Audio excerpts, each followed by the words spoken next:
నమస్తే అనంత టీవీకి స్వాగతం. ఈరోజు మనతో ఉన్నారు పాసం యాదగిరి గారు, సీనియర్ జర్నలిస్టు. బెంగళూరులో తీవ్ర నీటి ఎద్దటి ఏర్పడింది. ప్రస్తుతం అదే చర్చనీయాంశం అవుతుంది. భవిష్యత్తులో హైదరాబాద్ పరిస్థితి కూడా అదే విధంగా తయారవుతుందా అనే ప్రశ్న మేధావుల్లో తలెత్తుతుంది. ఈ సమస్య పైన యాదగిరి గారితో మనం చర్చిద్దాం. నమస్తే అండి యాదగిరి. నమస్కారం సార్, బెంగళూరులో నీటి ఎద్దడి అనేది భవిష్యత్తు హైదరాబాద్కి హెచ్చరికలాగా జారీ అయింది కదా, దాని గురించి మీరేమంటారు? అదే, ఎందుకంటే మనము బెంగళూరు హైదరాబాద్ రెండు ఒకే రకంగా ఉంటాయి. ఎందుకంటే భారతదేశంలో 1/5 ఆఫ్ ఇండియన్ ల్యాండ్ మాస్ అంటే 20% భూభాగం దక్కన్ పీఠభూమి, ఎంటైర్ తెలంగాణ దక్కన్ ప్లేటు, రాయలసీమలో 90%, కర్నూలు అనంతపురం అయితే మొత్తం 100% దక్కన్ ప్లేటు. ఆ రెండు జిల్లాలు, ఈ కర్నూలు, హైదరాబాదు, బెంగళూరు, మైసూరు, పూణే, నాగ్పూర్, జార్ఖండ్లో చోటా నాగ్పూర్ దాకా ఇదంతా దక్కన్ పీఠభూమి. దక్కన్ పీఠభూమిలో సహజంగా ఎత్తుపల్లాలు ఉంటాయి. ఎత్తున్న చోట వర్షాలు పడతాయి. దక్కన్ హైదరాబాద్కి ఎందుకు వచ్చినారు నవాబులంతా? బెంగళూరుకి ఎందుకు వెళ్ళినారు? ఢిల్లీకి ఎందుకు వెళ్ళట్లేదు? ఢిల్లీ రాజధాని అయినా, దేశ రాజధాని అయినా కూడా ఎప్పుడో మొఘల్స్ దాన్ని రాజధానిగా చేసుకున్నప్పుడు కూడా బెంగళూరుకున్న ఆకర్షణ ఢిల్లీకి లేదు. దానికి కారణం ఏంటంటే ఎత్తు కొండలు ఉంటే అక్కడ చెట్లు ఉంటాయి, చెట్ల నుంచి మేఘాలు తగిలి వర్షాలు అవుతాయి, వర్షం పడుతుంది. హైదరాబాద్లో కూడా అదే పరిస్థితి. కిందికి నీరు పారుతుంటుంది, కాలువలు అవుతాయి, 4 రాళ్ళు వేస్తే చెరువు అయిపోతుంది. సహజంగా సరస్సులు ఏర్పడుతుంది. సరస్సులు అంటే సహజంగా ఏర్పడి 4 రాళ్ళు తవ్వి పరిస్తే అది చెరువు అయిపోతుంది. అందుకనే ఎన్ని చెరువులు అసలు అనంతపురం జిల్లా చూసుకున్నాం, భూమి కంటే పెద్దది బుక్కపట్నం చెరువు, ధరణి కంటే పెద్దది ధర్మవరం చెరువు. అది మనం వరంగల్ జిల్లా చూసుకుంది, ఎక్కడ చూసినా రాప చెరువు, భద్రకాల చెరువు, పాకాల చెరువు, ఒక చెరువులు కాదు, ఎక్కడ చూసినా చెరువులు. ఇది దక్కన్ పీఠభూమి. కానీ ఏం చేసినారు, బెంగళూరులోను హైదరాబాద్లోను చెరువులని నాశనం చేసినారు. హైదరాబాద్ నిండా, బెంగళూరు నిండా చెరువులే, 100 కొద్ది చెరువులు. ఆ చెరువులన్నింటినీ రియల్ ఎస్టేట్ చేసినారు. దాంతో చెరువులుంటే చెరువులోకి వచ్చి నీరు భూగర్భంలోకి పోతుంది, పోయి బావులో నీళ్ళు ఉంటాయి. బెంగళూరులో లేవు, హైదరాబాద్లో లేవు, చెరువులు అన్నీ పోయినాయి. దాంతో బావుల్లో నీరు భూగర్భ జలాలు అడగంటిపోయినాయి. ఇప్పుడు ఇక్కడ ఉంది వృషభవతి ఉంది. హైదరాబాద్లో కూడా మూసా నది, ఈసా నది. ఈసా అంటే జీసస్, మూసా అంటే మోసస్, ప్రాఫిట్స్ పేరు మీద ఉన్నాయి రెండు. కానీ మూసీ ఈసా అంటున్నాం, కానీ మూసా ఈసా. ఆ నదులు ఏమైనాయి, దాని చుట్టూ బెంగళూరు ప్లాన్ చేసిన ముఖ్యంగా విశ్వేశ్వరయ్యనే, ఆయన మైసూరు ఆస్థానంలో ఉండేవాడు రాజు దగ్గర. ఆయనే హైదరాబాద్కి వచ్చి ఆయనే ప్లాన్ చేసినాడు. హైదరాబాద్ కూడా ఆయనే, బెంగళూరు హైదరాబాదు ఒకరే ప్లాన్ చేసినారు. ఏమైంది, దానికి ఏం చెప్పినాడు, నదుల్ని మనం కాపాడుకోవాలన్నాడు. అందుకని 111 జీవో పెట్టినాడు. 111 జీవో ఏంటి, నదికి అటుపక్క ఇటుపక్క మూసీ పరివాహక ప్రాంతంలో, ఈసా పరివాహక ప్రాంతంలో కొత్త భవనాలు రావద్దు, కొత్త పట్టణాలు రావద్దు, జనాభా పెరగొద్దు. ఎందుకంటే అక్కడ పోయిన జనమంతా బిల్లు కట్టుకుంటే ఆ ఊళ్ళలో మురికి నీరంతా మూసీలోకి వస్తే హైదరాబాద్ జనం ఎట్లా తాగుతారు? నీరు తాగాలంటే, నీరు స్వచ్ఛంగా ఉండాలి, తాగడానికి అనువుగా ఉండాలంటే అక్కడ కొత్త ఇల్లు కట్టుద్దని చెప్పారు. ఇప్పుడు ఏమైంది, 111 జీవో తీసేసినాం. అప్పుడు కేసీఆర్ తీసేసినాడు, ప్రతిపక్ష పార్టీ వాళ్ళు కొబ్బరికాయలు కొట్టినారు, 111 కొబ్బరికాయలు కొట్టినారు. ఏ పార్టీకన్నా స్పృహ ఉందా, చైతన్యం ఉందా, రేపేం జరుగుతున్న ఆలోచన ఉందా? బెంగనే లేదు.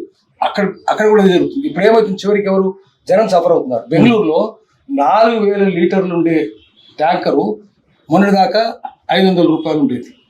ఇప్పుడు ఏమైంది, 1 మంత్ క్రితం ఇప్పుడు 1000 రూపాయలు అయింది. త్వరలో 2000 రూపాయలు అవుతాయి. సరే, వాళ్ళు మళ్ళీ క్యాన్స్ కొంటున్నారు, ప్లాస్టిక్ కొంటున్నారు, ప్లాస్టిక్ డేంజర్ అని చెప్తున్నారు. కుండలు లేవు, ఎక్కడ మట్టి కుండలు నింపాలి, లేవు. చివరికి ఏమవుతుందంటే నీళ్ళు తాగడం కష్టమవుతుంది. ఇప్పుడు ఏం చేస్తున్నారంటే, ఇంతకంటే ముందే బెంగళూరు చుట్టూ బావులు తవ్వాలి. ఎందుకంటే వర్షపు నీరు వస్తే భూమిలోకి పోవాలంటే, ఇంకుడు గుంతలు ఉండాలి. దానికోసం బావులు, హైదరాబాద్ చుట్టూ మోటార్ బావులు ఉండేవి కదా, ఆ మోటార్ బావులు ఏమైనాయి, పోయినాయి. మోటార్ బావులు లేవు. హైదరాబాద్ చుట్టూ ఎంతెంత పెద్ద బావులు, నిజాం కాలేజీలో పోండి, పెద్ద బావులు. EFLU institute of English foreign language వెళ్ళండి, మహాలక్కా చందా బావులు, ఒక్క బావులి కాదు, హరి బావులి, దూద్ బావులి, పుత్లి బావులి, అన్ని బావులు. బావులి అంటే బావి, దేశం అంతా బావులి అంటారు, హిందీలో బావులి అంటారు, తెలుగులో బావి అయింది అది. ఆ బావులు ఏమైనా ఇప్పుడు ఎక్కడ ఉన్నాయా? ఇంజన్ బౌలు ఉండేది, ఇంజన్ బౌలు ఉందా? లేదు కదా, అన్ని బావులు పోయినాయి. బెంగళూరులో కూడా అన్ని బావులు పోయినాయి. అందుకని ఇప్పుడు ఏం చేస్తున్నారంటే, కొత్తగా 2,50,000 బావులు తవ్వుతున్నారు. అక్కడ తవ్వితే భూమిలో నీరు ఇంకుతుంది. అయితే దాన్ని 10 లక్షలు చేయాలి. 2,50,000 నుంచి ఇప్పుడే తవ్వుతున్నారు, చాలా తవ్వుతున్నారు. మనం కాల్సి ఫోటో చూడొచ్చు. దాన్ని మెల్లిమెల్లిగా ఏం చేస్తున్నారంటే, ఇట్లా బావులు తవ్వుతున్నారు. కొత్తగా 2,50,000 బావులు తవ్వుతున్నారు. దీన్ని 10 లక్షలు చేయాలని ఆలోచన, 1 మిలియన్ చేయాలని. హైదరాబాద్లో ఇప్పుడే మేల్కోవాలి కదా. ఫస్ట్ హైదరాబాద్లో మూసా నది, ఈసా నది అపవిత్రం కాకుండా, అది కంపు కాకుండా చూడాలి. 111 జీవో మళ్ళీ పునరుద్ధరించాలి. చుట్టూ మూసి చుట్టూ ఈస్ట్ చుట్టూ దాని పరాగ ప్రాంతాల చుట్టూ పేద 45 అంతస్తులు 45 అంతస్తులు 50 అంతస్తులు ఆ నీరంతా ఎక్కడికి పోతుంది? ఇప్పుడు ఇక్కడ చెప్తున్నాము, యూరోప్ లో కానీ అమెరికాలో కానీ అక్కడ పట్టణాల్లోంచి వచ్చిన మురికి నీరు అంతా డ్రైనేజ్ వాటర్ అంతా నదిలో కలవడానికి వీల్లేదు. నది నీళ్లు తాగడానికి అవి పవిత్రంగా ఉండాలి. ఒకవేళ ఏ ఊరు నుంచి కనుక కెనాల్ పోయి మురికి కాలువ పోయి డ్రైనేజ్ కాలువ పోయి నదిలో కలిస్తే మేయర్ని అరెస్ట్ చేస్తాం. ఏం చేస్తాం నీ ఆలోచన. ఇంటి నుంచి కూడా పోవద్దు, అక్కడికి ఇంటి నుంచి పోవద్దు. అక్కడేమో అంత జాగ్రత్తగా ఉంటారు. ఇక్కడ దరిద్రంగా ఎందుకుంటున్నారు? స్పృహ లేదు కదా, చైతన్యం లేదు, కఠినమైన చట్టాలు లేవు. దొంగల చేతుల్లో ఉంటే ఏమవుతుంది? బెంగళూరు అట్లయింది, హైదరాబాద్ అట్లయింది. 111 చేస్తే హైదరాబాద్ తొందరలో నాశనం అయిపోతుంది. అందుకని ఇప్పటికైనా మేల్కోవాలి. ఎంత విపరీతంగా బెంగళూరులో హైదరాబాద్ ఎంత వేడి పెరిగింది, ఇంత వేడి ఎప్పుడు లేదు. సాధారణంగా బెంగళూరుని గార్డెన్ సిటీ అంటారు. గార్డెన్స్ ఏమైనా ఇప్పుడు అసలు ఐటీ వాళ్ళు ఏమవుతున్నారు, ఐటీలో పనిచేసే వాళ్ళు టెక్స్ అంతా వాళ్ళంతా వాళ్ళు ఊరు వదిలిపెట్టిపోతుంది. ఎక్కడెక్కడ నుంచి వచ్చిన వాళ్ళు, జార్ఖండ్ నుంచి వచ్చిన వాళ్ళు, ఛత్తీస్గఢ్ నుంచి వచ్చిన వాళ్ళు, ఒడిశా నుంచి వచ్చిన వాళ్ళు, ఢిల్లీ నుంచి వచ్చిన వాళ్ళు, మాకు ఈ ఊరు దరిద్ర ఊర్లో మేము ఉండం అని వాళ్ళ ఊరికి వెళ్ళిపోతున్నారు. వర్క్ ఫ్రమ్ హోమ్ చేసుకుంటామంటున్నారు. ఐటీ కంపెనీలు మూతపడే పరిస్థితి ఏర్పడింది. రోడ్ల మీద ఎవరు కనిపించిన పరిస్థితి ఏర్పడింది. వస్తే కనుక ట్యాంకర్ దగ్గరే వందల కోట్ల రూపాయలు డబ్బులు ఉన్న వాళ్ళు కూడా, మహిళలు కూడా వచ్చి క్యాన్లు పట్టుకుని నిల్చుంటున్నారు. అక్కడ డబ్బులు కొనడానికి లైన్లో నిల్చుంటున్నారు. ఇంత నీరు ఉంటుందా?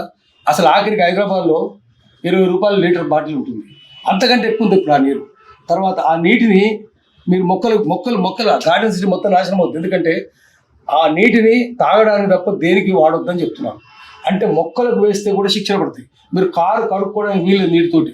కారుకు అందుకోసం దుమ్ము కదా, యాక్సిడెంట్ అవుతాయి కదా. మరి కారు కడుక్కోవడానికి వీల్లేదు, మొహం కడుక్కోవడానికి వీల్లేదు, దొడ్డు పోవడానికి వీలుందో లేదో తెలియదు. దొడ్డు కూడా పోవద్దని చెప్తారేమో రేపు.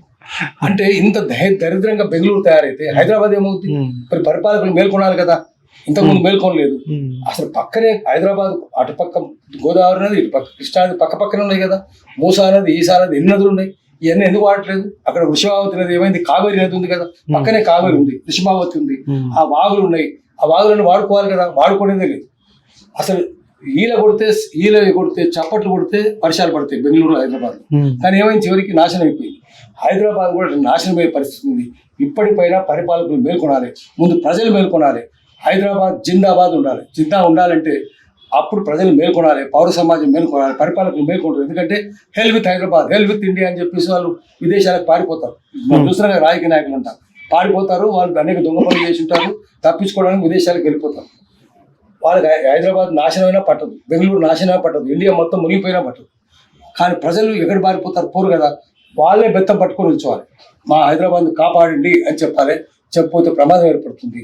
అందుకని బెంగళూరును హైదరాబాద్ను బెంగళూరు కాకుండా కాపాడుకోవాలి. కాపాడుకోవడానికి ప్రజలే పౌర సమాజం పూనుకోవాలి.